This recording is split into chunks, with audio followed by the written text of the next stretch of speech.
नमस्कार दोस्तों, आशा करता हूं कि आप सभी स्वस्थ होंगे। दोस्तों, आज इस वीडियो में हम बात करेंगे आइबुप्रोफेन के बारे में। आज हम जानेंगे आइबुप्रोफेन के यूजेस क्या हैं, कॉन्ट्राइंडिकेशंस क्या है, यानी कि ऐसी कौन सी कंडीशंस होती है जहां पर हमें आइबुप्रोफेन को यूज़ नहीं करना है। साथ ही हम बात करेंगे कुछ प्रिकॉशंस की, साइड इफ़ेक्ट्स की, मैकेनिज्म ऑफ एक्शन की, और लास्ट में हम जानेंगे आइबुप्रोफेन की डोज के बारे में।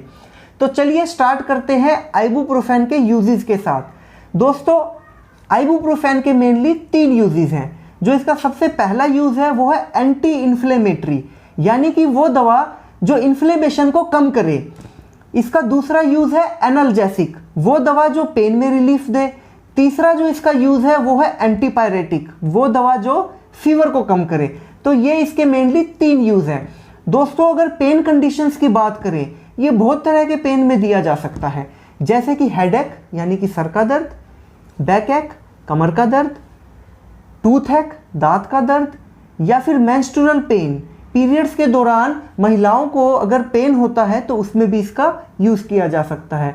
साथ ही में इसको स्प्रेन में यूज़ किया जा सकता है, यानी कि मोच आ जाना। स्ट्रेन में यूज़ किया जा सकता है, यानी कि मांसपेशियों में खिंचाव हो जाना। दोस्तों, लिटरेचर के मुताबिक इसको अर्थराइटिस में भी दिया जा सकता है। अर्थराइटिस मेनली बात करें जैसे ओस्टियोआर्थराइटिस, रूमेटॉइड अर्थराइटिस। अर्थराइटिस को हम गठिया बोलते हैं, गठिया में बहुत ज़्यादा पेन होता है जोड़ों में। तो दोस्तों, आइबुप्रोफेन को अगर ज़्यादा दर्द है तो हायर डोज में दिया जाता है। अब हायर डोज देने से साइड इफ़ेक्ट्स की पॉसिबिलिटी बहुत ज़्यादा हो जाती है। तो मैं यहाँ पे आपको यही बोलूँगा, अगर किसी को गठिया का पेन है तो प्लीज़ आइबुप्रोफेन की हाई डोज ना लेके आप आइबुप्रोफेन की क्लास की और कोई पेन किलर यूज़ कर लीजिए। आइबुप्रोफेन की क्लास में और भी पेन किलर्स हैं। ये non steroidal anti inflammatory drugs की क्लास में आता है। अगर मैं एक एग्जांपल लूँ, डाइक्लोफिनेक एक पेन किलर है जो एनएसएड्स यानी कि non steroidal anti inflammatory drugs की क्लास में आता है, उसका एक पार्ट है, जैसे कि आइबुप्रोफेन है। तो डाइक्लोफिनेक आइबुप्रोफेन से अर्थराइटिस में काफ़ी अच्छा काम करता है, ऑप्टिमल डोज में, रीजनेबल डोज में। सो आप आइबुप्रोफेन की जगह डाइक्लोफिनेक अर्थराइटिस के पेन में यूज़ कर सकते हैं। दोस्तों, अब हम बात करते हैं आइबुप्रोफेन की कॉन्ट्राइंडिकेशंस के बारे में। सबसे पहला जो इसका कॉन्ट्राइंडिकेशन है वो है प्रेगनेंसी के लास्ट के 3 महीने में आइबुप्रोफेन का यूज़ नहीं करना है। अगर यूज़ किया तो जो अनजन्मा बच्चा है, अनबोर्न बेबी है, उसमें किडनी और हार्ट की समस्या हो सकती है। दूसरा जो इसका कॉन्ट्राइंडिकेशन है वो एलर्जी है, एलर्जी टू आइबुप्रोफेन। अगर आपको पहले कभी आइबुप्रोफेन से एलर्जी हुई है तो आपको इसको यूज़ नहीं करना है। तीसरा इसका कॉन्ट्राइंडिकेशन है जीआई ब्लीडिंग, मतलब गैस्ट्रो इंटेस्टाइनल ब्लीडिंग। पेट में अगर ब्लीडिंग हो रही है तो उसमें यूज़ नहीं करना है, ये ब्लीडिंग को बढ़ा देगा। नेक्स्ट, अगर हम बात करें पेप्टिक अल्सर, अगर पेट में अगर छाले पड़े हुए हैं उसमें भी यूज़ नहीं करना है, क्योंकि ये पेट में ब्लीडिंग कर सकता है। दोस्तों, coronary artery bypass graft surgery, इसको शॉर्ट फॉर्म में बोलते हैं CABG surgery. Coronary artery bypass surgery से पहले और सर्जरी के बाद रिकवरी होने तक हमें आइबुप्रोफेन का यूज़ नहीं करना है। लास्ट में अगर हम इसकी कॉन्ट्राइंडिकेशन की बात करें तो सीवियर लीवर और सीवियर किडनी डिजीज़ में भी हम आइबुप्रोफेन को यूज़ नहीं करेंगे। दोस्तों, अब हम बात करते हैं आइबुप्रोफेन से रिलेटेड प्रिकॉशंस के बारे में। सबसे पहला प्रिकॉशन हार्ट डिजीज़ का है। हार्ट डिजीज़ में हमें बहुत ही सावधानी से यूज़ करना है। दूसरा, हाइपरटेंशन, अगर किसी व्यक्ति का BP बढ़ा हुआ है तो उसमें सावधानी से यूज़ करना है, क्योंकि ये दवा भी BP को बढ़ा सकती है। तीसरा, एस्थमा के केस में बहुत सावधानी से यूज़ करना है। अगर कोई व्यक्ति एंटीकोएगुलेंट यानी कि खून को पतला करने की दवा पे है, या फिर कोई व्यक्ति स्टीरॉइड्स पर है, तो उसको भी सावधानी से यूज़ करना है, क्योंकि ये GI ब्लीडिंग कर सकती है अगर साथ में लिया जाए। अगर कोई व्यक्ति दिन में 3 अल्कोहलिक ड्रिंक से ज़्यादा अल्कोहल यूज़ कर रहा है तो उसको भी सावधानी से यूज़ करना है, क्योंकि GI ब्लीडिंग हो सकती है। कोशिश हो सके तो आप अल्कोहल यूज़ ना ही करें जब आप आइबुप्रोफेन ले रहे हैं।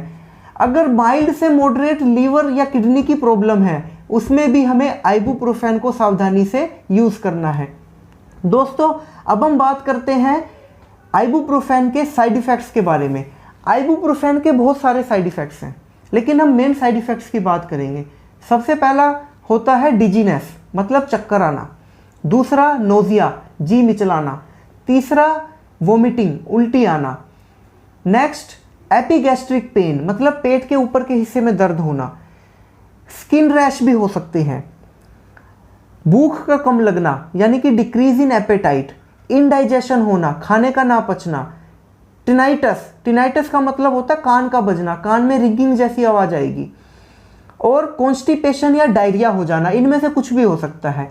ये इसके मेन साइड इफ़ेक्ट्स हैं। और रेयरली ब्रीथिंग डिफ़िकल्टी भी हो सकती है। दोस्तों अगर आइबुप्रोफेन लेने के बाद कोई एलर्जिक रिएक्शन हो जाए तो तुरंत ही आसपास जो भी मेडिकल फैसिलिटी अवेलेबल है आपको वहाँ पर कॉन्टैक्ट करना है। आइबुप्रोफेन की ओवरडोज बिल्कुल भी ना करें, क्योंकि इसके हानिकारक परिणाम हो सकते हैं। दोस्तों अब हम बात करते हैं आइबुप्रोफेन के मैकेनिज्म ऑफ एक्शन के बारे में। हमारी बॉडी में प्रोस्टाग्लैंडिन नाम के एक नेचुरल सब्सटेंस की सिंथेसिस को आइबुप्रोफेन इनहिबिट कर देता है, जिससे हमें पेन में, फीवर में और इन्फ्लेमेशन में हमें आराम मिल जाता है। जब भी हमारी बॉडी में कहीं पे इन्फेक्शन हो जाए या इंजरी हो जाए, वहाँ पर प्रोस्टाग्लैंडिन की सिंथेसिस बढ़ जाती है और इसके बढ़ते ही हमें क्या फील होता है, पेन, फीवर भी हो जाता है और सूजन भी हो जाती है उस जगह।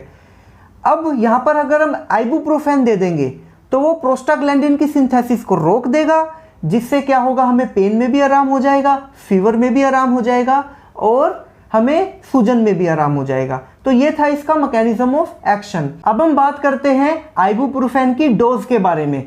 सबसे पहले हम बात करेंगे एडल्ट में और 12 साल से ऊपर के बच्चों में क्या डोज रहती है। तो इसकी जो डोज है वो है 400 mg की टैबलेट हम एक बार में दे सकते हैं। 6 से 8 घंटे के बाद अगर हमें ज़रूरत है तो रिपीट कर सकते हैं और दिन में यानी कि 24 घंटे में 3 बार से ज़्यादा नहीं लेनी है। मैं रिपीट कर देता हूँ, 400 mg की टैबलेट एक बार में ले सकते हैं, 6 से 8 घंटे का गैप रखना है और 24 घंटे में 3 बार से ज़्यादा नहीं लेनी है। आइबुप्रोफेन के केस में हमें हायर डोज से बचना है, क्योंकि इसके साइड इफ़ेक्ट्स की पॉसिबिलिटीज़ बढ़ जाती है। जैसा कि मैंने पहले बताया था, आर्थराइटिस के केस में जो मैंने डोज बताई है इससे भी ज़्यादा डोज की ज़रूरत पड़ती है, लेकिन उसके साथ साइड इफ़ेक्ट्स की पॉसिबिलिटीज़ भी बढ़ जाती है। तो बेटर ये रहेगा कि हम हायर डोज ना लेके कोई दूसरा पेन किलर यूज़ कर ले। अब हम बात करते हैं आइबुप्रोफेन की पीडियाट्रिक डोज के बारे में। सबसे पहली बात, किसी बच्चे का वजन 7 किलो से कम का है, ऐसे बच्चों को हमें आइबुप्रोफेन नहीं देना है। अगर हम आइबुप्रोफेन की डोज की बात करें तो 10 mg पर kg पर डोज एक बार में दे सकते हैं। 6 से 8 घंटे के बाद दोबारा रिपीट कर सकते हैं अगर ज़रूरत है तो, और 24 घंटे में 3 बार से ज़्यादा नहीं देना है। मैं रिपीट कर देता हूँ, 10 mg पर kg पर डोज एक बार में देना है, 6 से 8 घंटे के बाद दोबारा रिपीट कर सकते हैं और दिन में यानी कि 24 घंटे में 3 बार से ज़्यादा नहीं देना है। मार्केट में बच्चों के लिए लिक्विड फॉर्म में दवाई आती है जो कि 5 ml में 100 mg होती है। तो अगर हम इसकी डोज कैलकुलेट करें तो कैसे करें, ये अब जानते हैं हम। मान लीजिए कोई बच्चा है 3 साल का जिसका वजन 14 किलो का है, तो 10 mg पर kg पर डोज के हिसाब से क्या डोज हुई, 10 × 14, 10 × 14 मतलब 140 mg। लेकिन ये तो लिक्विड फॉर्म में है, हमें ml में कन्वर्ट करना पड़ेगा। तो कैसे करेंगे, हमारी जो डिज़ायर्ड डोज है, जो डोज हमें चाहिए वो क्या है 140 mg, वो हम लिखेंगे 140 mg डिवाइडेड बाय 100 mg, क्योंकि मार्केट में जो फॉर्मूलेशन आती है वो 5 ml में 100 mg है, तो इसलिए हम डिवाइडेड बाय 100 mg करेंगे, मल्टीप्लाई बाय 5 ml। अगर हम इसको कैलकुलेट करेंगे तो हमारे पास ml में जो डोज आएगी वो आएगी 7 ml।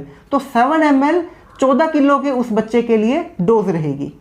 दोस्तों अब हम कुछ इंपॉर्टेंट फैक्ट्स जान लेते हैं आइबुप्रोफेन के।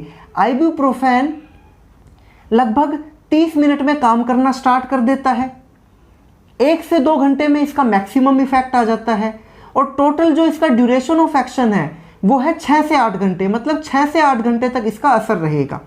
आइबुप्रोफेन हमें खाना खाने के साथ या खाना खाने के तुरंत बाद लेनी है, क्योंकि अगर हम इसको खाली पेट ले लेंगे तो पेट में गैस्ट्रिक प्रॉब्लम हो सकती है। एडल्ट के केस में यानी कि बड़ों के केस में अगर बुखार है तो 3 दिन से ज़्यादा या दर्द है तो 10 दिन से ज़्यादा खुद से दवाई ना लें। वहीं बच्चों की बात करें, बुखार हो या दर्द हो, 3 दिन से ज़्यादा खुद से दवाई ना लें, हमेशा मेडिकल एडवाइस लें अपने बच्चों के लिए।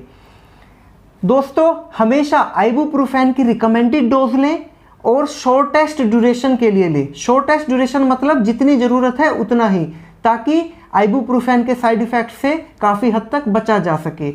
दोस्तों, आइबुप्रोफेन ब्रेस्ट फीडिंग में सेफ पाई गई है, लेकिन फिर भी हमें सावधानी के साथ इसको यूज़ करना है, वही शॉर्टेस्ट ड्यूरेशन और रिकमेंडेड डोज।